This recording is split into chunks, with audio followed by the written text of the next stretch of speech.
Nais muna ni Senator Sherwin Gatchalian na makita ang magiging resulta ng investigasyon kaugnay ng nangyaring gulo sa loob ng gusali ng Senado noong nakaraang linggo. Ayon sa Senador, mas mabuting ipaubaya ang pagsisiyasat sa isang independent body, gaya ng Philippine National Police Criminal Investigation and Detection Group o PNP-CIDG, o kaya naman ay sa Office of the Ombudsman upang maging patas sa dalawang panig.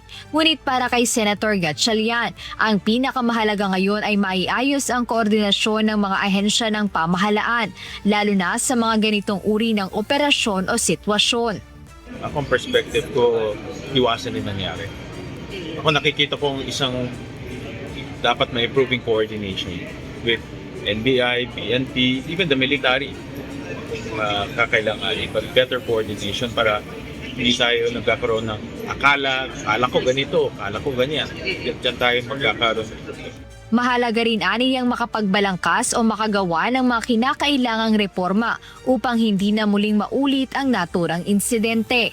Dapat ang Senado rin maimbestigahan. Of course, NBI dapat rin imbestigahan para bantay. And importante ngayon, malaman natin kung mga may gumawa nito o nagkamali. At yung reforms, paano natin maiwasan to? Kasi ayaw natin maulit to, ayaw natin maulit to. Yun na lang, walang nasaktan. So, the next step is how to prevent this, how to avoid such an incident.